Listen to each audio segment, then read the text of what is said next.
cars were ready to tackle the shortened but no less daunting Stage 3. Argentine navigator turned driver Sebastian Halpern started the day P7 overall. It's the first time he and co-driver Bernard Grau have competed on the Saudi Arabian sand. Halpern has 6 Dakars under his belt, 3 of which were on quads, but he skipped the last 2 years since the event moved from South America. A puncture here forced the pair to stop the X-Ray John Cooper Works Mini on the stage to change a wheel.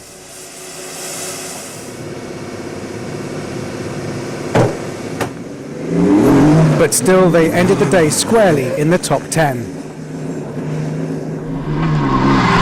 Russian driver Vladimir Vasilyev started the day in 5th position in the overall standings and today is still going strong in the X-Ray prepped BMW X5.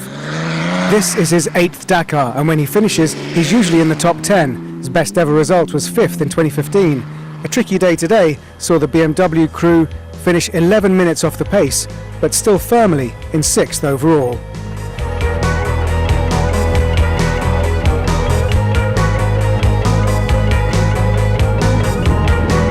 South African Dakar veteran Giniel de Villiers has an impressive record on the Dakar. 18 consecutive starts, 18 consecutive finishes. It's this consistency and road smarts that have kept him in contention and in the Toyota Gazoo team. But he's still searching for the same level of performance that brought him his Dakar victory back in 2009. He's been on the podium 5 times since. The last time was in 2018. Despite carrying a 5-minute penalty for failing to stop after hitting a bike competitor, de Villiers is in 4th overall. Now, after the historic success of Sébastien Loeb's stage win yesterday, today was not a chance to rest on his laurels. 2 punctures meant he lost 7 minutes in the first part of the stage, stopping to change the wheels. But then once he and co-driver Fabien Lercan got started again, they continued to drop time. The Bahrain Raid Extreme ProDrive Hunter became the wounded prey, as a broken transmission meant the World Rally legend had to drive much of the stage in 2-wheel drive, front wheel only, at one point getting stuck in the sand. The result, more than 33 minutes lost. It was a complicated special. It isn't yesterday I deserved a medal, it's today. But we did what we could. Of course, Nasser has a comfortable lead. We're not going to be able to pressure him like we wanted to. We're going to continue pushing though. We don't have many solutions, and we'll see if the car can handle it.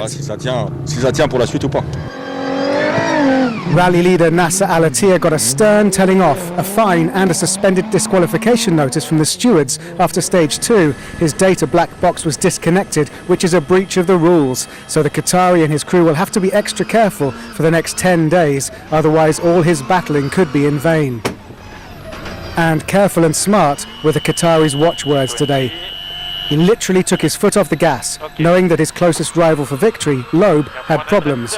No need to take any risks. And also, tactically, by finishing 5 minutes off the pace, he won't be at the front of the field for the longest stage of the rally tomorrow.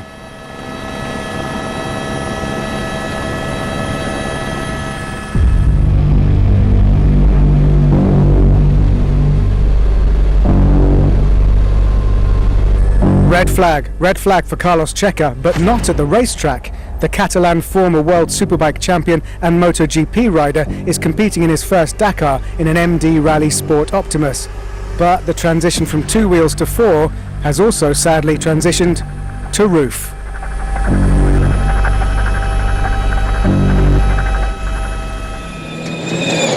Mr. Dakar, Stefan Petterhansel may be out of contention for his 15th Dakar win after ripping off the back end of the car on Sunday, but this is valuable stage miles for him and the Audi team. Competitive tests for a new concept like the electric-powered RSQ e-tron don't come much more realistic than this, and the French legend is clearly flying. It's a strong 3rd quickest time on the stage. Permission to land for Henk Lattegen. Fighting back after losing a wheel on Saturday, he is flying, leading the stage for most of the way after Loeb's problems. In the same new higher category machinery, T1 Plus, bigger wheels, more suspension travel as the BRX machines and the other factory Toyotas, the 27-year-old South African is showing real talent on only his 2nd ever Dakar.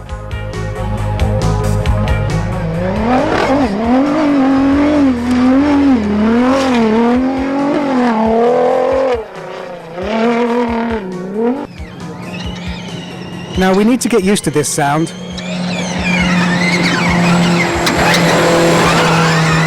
It's the future.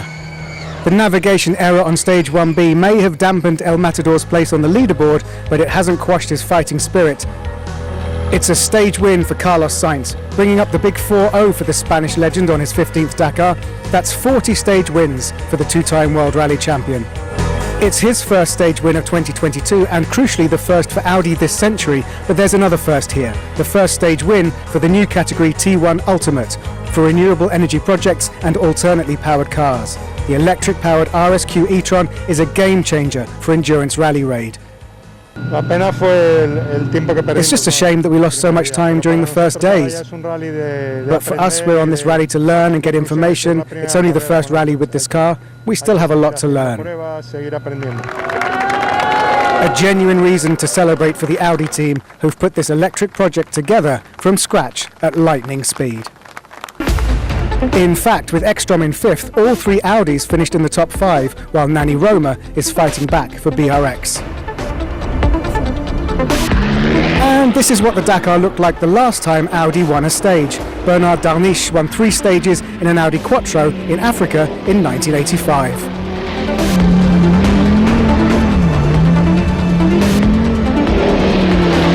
Back to the future, and Nasser Al-Attiyah is playing the long game. His lead over Sebastian Loeb is now over 37 minutes.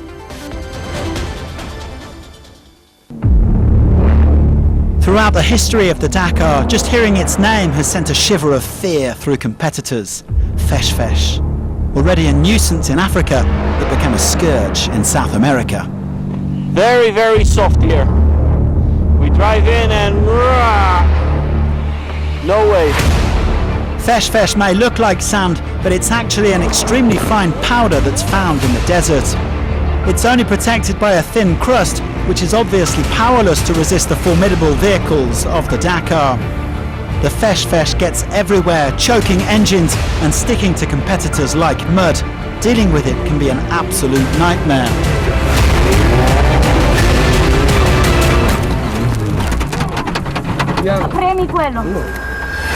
Once you get stuck in the Fesh Fesh, it's very hard to get out again.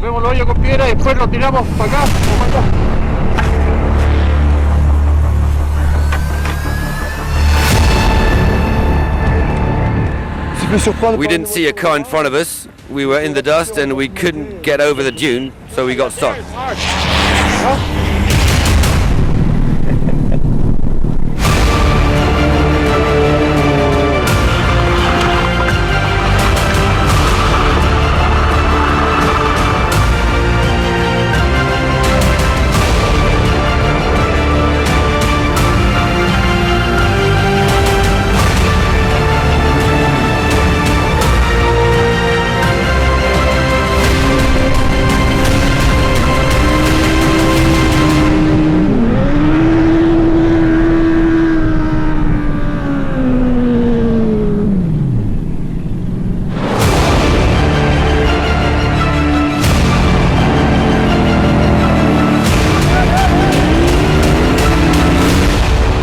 Dusty today. I don't know how come.